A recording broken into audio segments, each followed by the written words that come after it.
Hello student and welcome back to physical education class, which is the fourth chapter of class 11th. Today we are going to discuss about implementation of inclusive education in India. So in India the number of children person with disabilities of special need is really large. They have a number of problem in getting education, especially inclusive education. Now it is important the inclusive education is implemented in India so that the benefits are enjoyed by all individuals. Okay यानी कि India में जो children with special वाले need बच्चे हैं या जो भी पर्सन है उनकी स्ट्रेंथ काफ़ी अधिक है, ठीक है। तो उन्हें एजुकेशन लेने में काफ़ी प्रॉब्लम आ रही है, ठीक है, स्पेशली इंक्लूसिव एजुकेशन लेने में, ठीक है। तो अब टाइम आ गया है इंडिया में कि इंक्लूसिव एजुकेशन को लागू किया जाए, ठीक है, ताकि जो सभी पर्सन है या सभी बच्चे हैं उनको इसका इंक्लूसिव एजुकेशन का एडवांटेज मिल सके, ठीक है। क्योंकि inclusive education is a very important, क्योंकि ये काफी इंपॉर्टेंट है। We know that there were many great scientist, ठीक है, Thomas Alva Edison, Albert Einstein and Graham Bell, ठीक है। तो हु हैड लर्निंग डिसेबिलिटीज, तो हम लोग को पता है कि काफी जो साइंटिस्ट थे वो डिसेबल्ड थे, ठीक है। जैसे कि थॉमस एल्वा एडिसन हो गया, अल्बर्ट आइंस्टीन हो गया, ग्राहम बेल हो गया, या फिर स्टीफन हॉकिंग हो गया, ठीक है, जिनको क्या थी, लर्निंग डिसेबिलिटी थी। लेकिन उसके बावजूद भी क्या है उन्होंने ये मुकाम हासिल किया, ठीक है। बावजूद इतिहास में अपना नाम रचा, ठीक है, डिसेबिलिटी होने के बावजूद भी। तो इंडिया को भी इंक्लूसिव एजुकेशन के ऊपर ध्यान देना चाहिए और इसको इफेक्टिवली लगाना चाहिए, ठीक है। तो राइट टू एजुकेशन, तो right to education through inclusion, ठीक है। तो right to education mean right to education को हर स्टेट के अंदर इफेक्टिवली लगाना चाहिए, ठीक है। अब आरटी होता क्या है, व्हाट इज आरटी? तो आरटी मीन्स होता है every child under the age of 14 should get compulsory education. मतलब आरटी में 6 to 14 एज वाले बच्चे एडमिशन लेते हैं, मतलब एजुकेशन लेते हैं, ठीक है, जो कि निःशुल्क होती है, ठीक है, जिसमें कि बहुत डिफरेंट टाइप के बच्चे एजुकेशन मिलती है विदाउट मनी, ठीक है। और इसमें डिसेबल्ड वाले बच्चे हो गए या फिर जो नॉर्मल बच्चे हैं जो भी गरीब तबके के होते हैं, बीपीएल कार्ड धारक होते हैं, या एसटी ओबीसी, मतलब बहुत सारी कैटेगरी वाले बच्चे इसमें इंक्लूड होते हैं, ठीक है। अगर कोई बच्चा डिसेबल्ड है तो क्या उसे एजुकेशन का राइट नहीं होगा? ठीक है, उनको भी राइट है एजुकेशन लेने का, क्योंकि आरटी पर हर बच्चे का हक है, ठीक है। तो हर एक बच्चा चाहे वो नॉर्मल हो या फिर डिसेबल्ड हो, ठीक है, हर एक को एजुकेशन का राइट है, ठीक है। और एजुकेशन इनको प्रोवाइड भी करानी चाहिए विदाउट एनी डिस्क्रिमिनेशन के, ठीक है। तो ये सब हो सकता है किसके द्वारा? इंक्लूसिव एजुकेशन के थ्रू, ठीक है। तो इसको इफेक्टिवली इम्प्लीमेंट करना चाहिए और चिल्ड्रन विद स्पेशल जो बच्चे हैं उनको इसमें इंक्लूड करना चाहिए, ठीक है, आरटी में। वैसे तो इसमें सभी बच्चे हैं, लेकिन गवर्नमेंट को जो इफेक्टिवली इम्प्लीमेंट करना चाहिए स्टेट में और सिटी के अंदर इन बच्चों को, स्पेशली इन बच्चों को, ठीक है, और स्ट्रिक्टली लागू करना चाहिए इसको। नाउ सेकंड है providing special training and knowledge to the teacher, ठीक है। तो जितने भी टीचर है, चाहे वो स्कूल में हो या फिर स्कूल में, ठीक है, चाहे वो रूरल एरिया से हो या फिर अर्बन एरिया से, उन सबको स्पेशल ट्रेनिंग प्रोवाइड करानी चाहिए, ठीक है, जिससे कि मतलब उनको ऐसी नॉलेज, ऐसे इक्विपमेंट प्रोवाइड करानी चाहिए जिससे कि जो चिल्ड्रन विद स्पेशल नीड वाले बच्चे हैं उनको वो हैंडल कर सके, ठीक है, उनको सही प्रॉपर ढंग से पढ़ा सके, ठीक है, और वो कैसे इन बच्चों को बेटर एजुकेशन प्रोवाइड करा सके, ठीक है। तो उनको मतलब कैसे बच्चे मतलब जो उनको समझ सके, ठीक है। तो इसके लिए क्या करना चाहिए? इसलिए इनके लिए बहुत सारी वर्कशॉप कंडक्ट करनी चाहिए, ठीक है, हर स्कूल को, जिससे वो चिल्ड्रन विद स्पेशल नीड वाले बच्चों को ठीक से पढ़ा सके, ठीक है। रेगुलर एनालिसिस ऑफ स्कूल, तो suitable examination and regular analysis, ठीक है। तो जो मतलब जितने भी स्कूल का क्या है करिकुलम है, ठीक है, जितना भी स्कूल का करिकुलम है उसे रेगुलरली एनालिसिस करना चाहिए, ठीक है, और उसको डेवलप करना चाहिए। जो चिल्ड्रन विद स्पेशल नीड वाले बच्चे हैं उनको टाइम टू टाइम एग्जामिनेशन होने चाहिए उनके, कि वो कितना इम्प्रूव कर पा रहे हैं या कि इम्प्रूव कर पा रहे हैं या कि नहीं कर पा रहे हैं, ठीक है। तो अगर उनका एनालिसिस होगा रेगुलर बेस पे तो उनको काफी हेल्प मिलेगी। अब एनालिसिस स्कूल में क्यों होना चाहिए, ठीक है। अगर कोई स्टूडेंट है जो डिसेबल्ड है, यानी कि जो व्हील चेयर पे है, ठीक है, तो वो स्कूल की क्लास में कैसे जाएगा, ठीक है। अगर स्कूल में रैंप ही नहीं होगा तो कैसे जाएगा, how will go there in class, क्योंकि उसके लिए तो वो डेली की डिफिकल्टी है। तो सीबीएसई ने एक रूल बनाया है कि हर स्कूल में एक रैंप होना चाहिए, ठीक है, इन बच्चों के लिए। तो इसके लिए स्कूल में क्या फैसिलिटी है, ठीक है, टीचिंग लर्निंग मेथड क्या है, ठीक है, उसके अकॉर्डिंग जो प्रोग्राम है डिजाइन हुए हैं कि नहीं है, उसके अकॉर्डिंग उसको मतलब सर्विस प्रोवाइड हो पा रही है, नहीं हो पा रही है, ठीक है, उसको फैसिलिटी मिल पा रही है, नहीं मिल पा रही है, कहीं उसके साथ डिस्क्रिमिनेशन तो नहीं हो रहा, भेदभाव तो नहीं हो रहा है, ठीक है।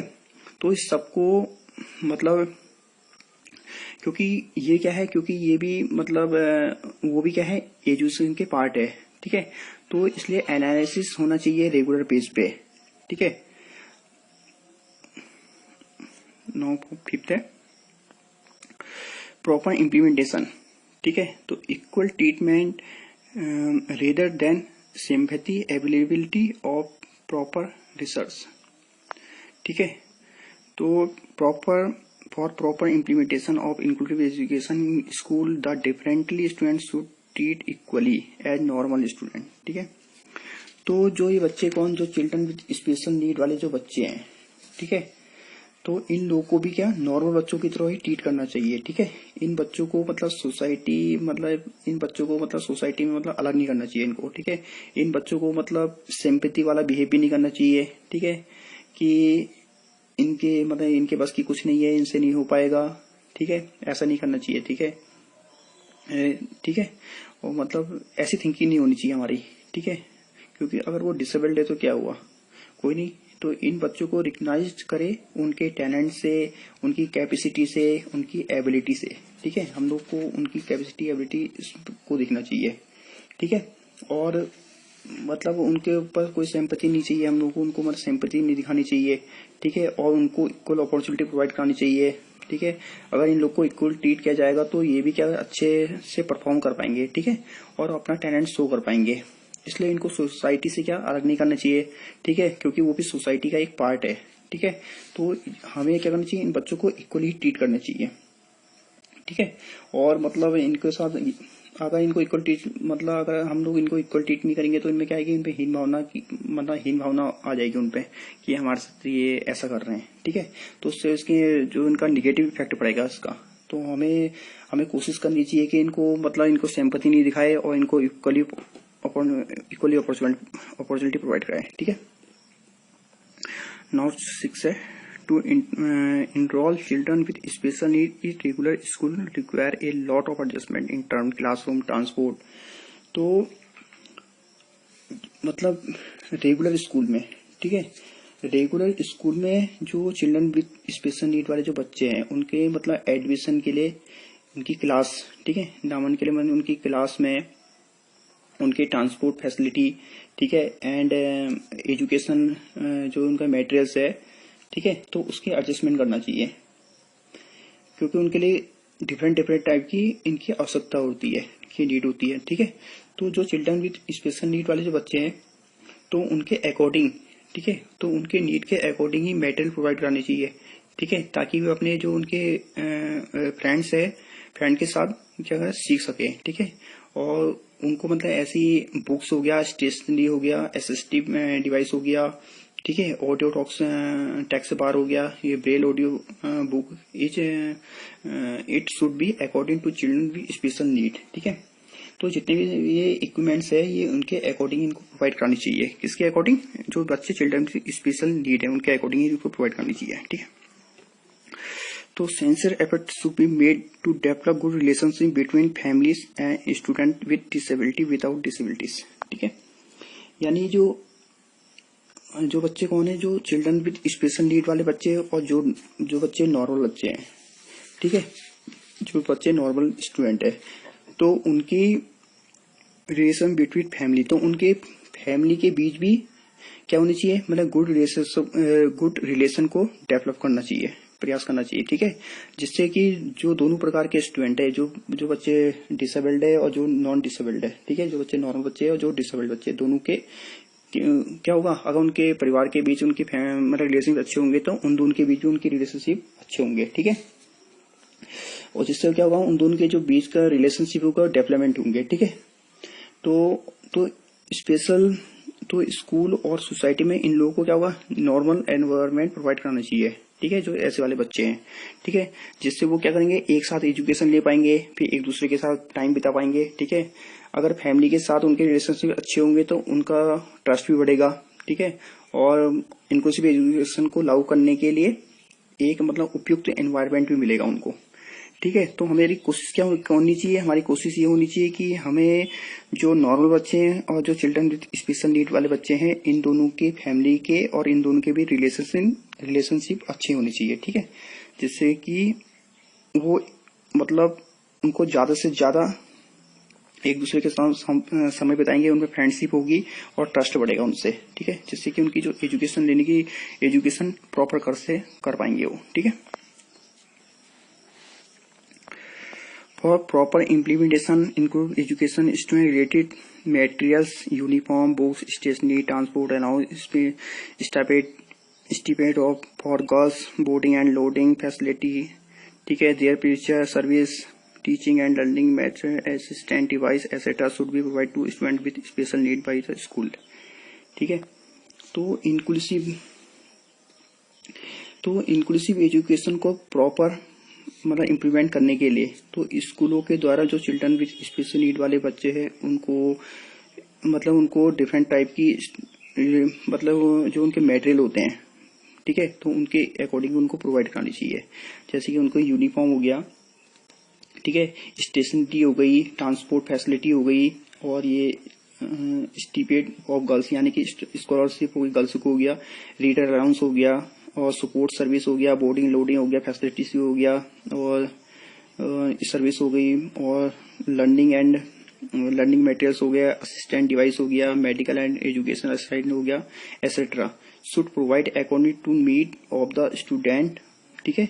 तो ये जितनी भी प्रोवाइड है, ठीक है, तो ये प्रोवाइड होनी चाहिए, ये फैसिलिटी उनको उनके अकॉर्डिंग प्रोवाइड करानी चाहिए, ठीक है, जो कि चिल्ड्रन विद स्पेशल नीड वाले बच्चे हैं उन्हीं के अकॉर्डिंग इनको प्रोवाइड करानी चाहिए ये सब चीजें।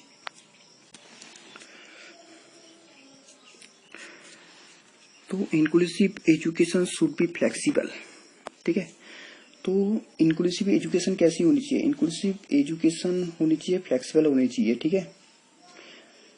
जो चिल्ड्रन विद स्पेशल नीड वाले जो बच्चे हैं उनको अगर आप एजुकेशन जो प्रोवाइड कराओगे, ठीक है, तो उनमें क्या होगा, फ्लेक्सिबल ही होनी चाहिए वो, ठीक है, तभी वो प्रॉपर मतलब उसको सीख पाएंगे। तो इंक्लूसिव एजुकेशन बहुत ज्यादा फ्लेक्सिबल होनी चाहिए, जितनी ज्यादा फ्लेक्सिबल नेचर का होगा उतना वाइड हम उनके अंदर चेंज कर पाएंगे, ठीक है। तो उनको प्रोवाइड की जाने वाली जो टीचिंग मेथड एंड जो मटेरियल है वो फ्लेक्सिबल होने चाहिए, ठीक है, फ्लेक्सिबल और रिफ्लेक्टेड होने चाहिए वो, ठीक है, जैसे कि वो इजिली सीख पाए। लास्ट है, इस स्कूल शुड फ्रॉम इस support team develop strategy from the whole school meet the requirement of student with special education need, ठीक है। तो स्पेशल एजुकेशन नीड यानी कि जो स्पेशल एजुकेशन नीड प्रोवाइड करनी चाहिए उन्हें स्टार्टिंग से ही, ठीक है। तो हमें स्टार्टिंग से क्या करना चाहिए, उनको जो चिल्ड्रन विद स्पेशल नीड वाले हैं हमें स्टार्टिंग से ही स्ट्रेटजी बना के रखनी चाहिए उनके लिए, ठीक है, क्योंकि उनको डिफरेंट टाइप की नीड होती है, ठीक है। अगर हम पहले से ही मतलब प्रॉपर अरेंजमेंट करके रखेंगे तो वो अच्छी तरह से मतलब वो सीख पाएंगे, ठीक है।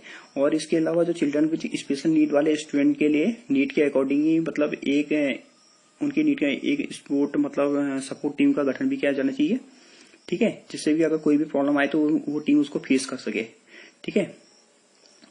तो और जो टीम होगी वो इंक्लूसिव एजुकेशन को मतलब क्या करेगी, इंक्रीज मतलब उनको सफल बनाने का भी प्रयास करेगी, ठीक है, और वो टीम होगी जो काफी इंपोर्टेंट होगी। तो I hope you guys understand this topic, thank you.